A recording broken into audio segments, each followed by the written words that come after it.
How prepared are you? Hello and welcome to Sweet Home California. My name is Jennifer. I haven't talked on prepping in a little bit because I've just been too busy doing it myself and getting orders done, and I'm actually even behind in getting some important paperwork that's due by April 15th done. Actually, thankfully, I just found out it's April 18th because the 15th falls on a weekend. But of course, it's Easter, we have family over, it's just been very busy. But in any case, I've been listening to a whole bunch of different YouTube creators. I don't know if you follow any of them, but the Canadian Prepper, of course, Economic Ninja, he's also been talking about it, Alaska Prepper, um, Full Spectrum Survival, Appalachia. I don't recall her whole title of her channel, but anyhow, just in case you don't listen to any of them, because this channel isn't strictly about prepping, it's also politics. If you haven't done it before, I highly recommend that you do. Uh, some headlines that have been out is that Aldi's prices have gone up in Germany because of things that are going on in Europe, and that those price hikes may very well come over here. Amazon just announced a 5% fuel surcharge increase that's going to affect all of their sellers on Amazon.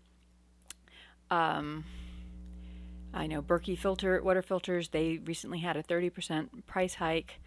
Um, just the government's claiming that we're only at a 8.5% inflation, which is like the highest since now we're into maybe the 70s at this point. I can't imagine that we're still in the 80s with it continuing to go up as it is. But, you know, if this conflagration that's going on in Europe spills over beyond its current borders, what do you think that's going to do for food production? Is going to definitely harm it. And also Biden has said that we can go ahead and put more of our corn into our gas tanks instead of just pulling oil out of the ground. So of course that's not going to be a positive for food production.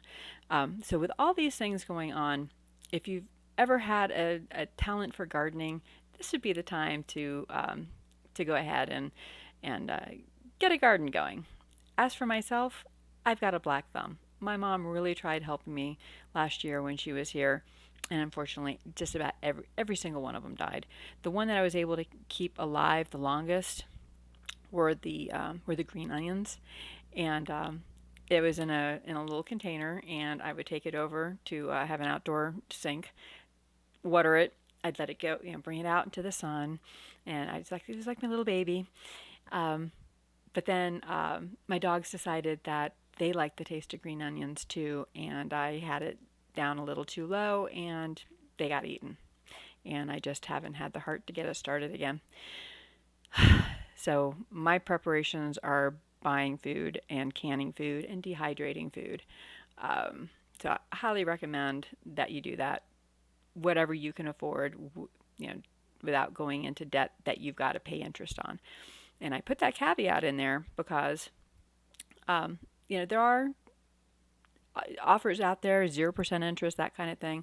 Well, if inflation continues to go up and you're going to need this food, you'd have to be very disciplined to do this. This isn't financial advice for anyone, but this is what I'm doing.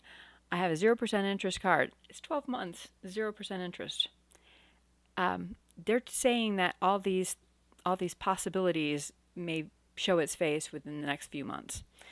So, yeah, I'm putting a little bit of it on credit, and I'm going to pay it off.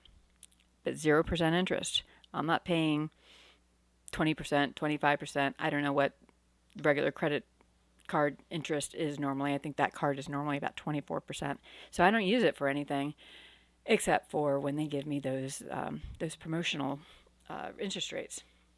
So if you have access to that, then maybe if you are a disciplined person, that might be something you might want to consider, because the money spending it now is going to save you right there versus buying into the stock market or something like that, which I really think the stock market's overvalued, and I'm really concerned about that crashing. Also, toiletries first aid kit type of things, medicines that have long shelf lives. Those are all things that you might want to consider.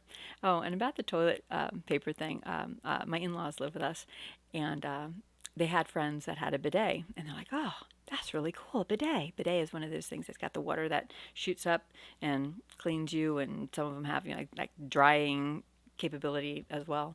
And so they bought one, and so then I tried it. I'm like, "Oh, that's really cool." Um, so I didn't want to spend as much as they did on it. So I looked on, we have a local auction place here, and it was an open box but never been used. And so I bid on it, and so I got a really great deal on a bidet. And I'm thinking, wow, this is like a prepper item because you use the bidet, so long as you have electricity, that is, um, then you don't need toilet paper, or at least not nearly as much. So consider that a prepping item. Let me know your thoughts in the comments down below on that. Another thing that I've been looking at is, well, the reason why I'm all dusty right now is because I was working on making some of my vacuum jar canisters that I make out of PVC. And the last time I went to my local hardware store to pick some up, the price had gone up nearly 50%. So I was paying about $21 for a 10-foot length, and now it's up to $30 for a 10-foot length. So depending on how you calculate that, that's half again as expensive. So I don't know, somewhere around 40-50% of an increase. Ridiculous. So prices on those are going to have to go up. Unfortunately, I apologize. I haven't gotten to it yet, so if you've been interested in getting one, you might want to put in your order now. I'm going to reevaluate everything next week to make sure that it's still paying for my time and everything that I've got to do. And of course, even just going out to the post office with the price of gas and everything it all adds up. But anyhow, let me know what you're doing for your preparations in the comments down below. And please watch some of those channels that I mentioned. I'll put their links below as well, that if you're not on top of what's going on in the world, they post a lot more. I only do this part-time and amongst all my other obligations. So anyhow, God bless. I appreciate you watching, and I'll talk to you next time. Bye.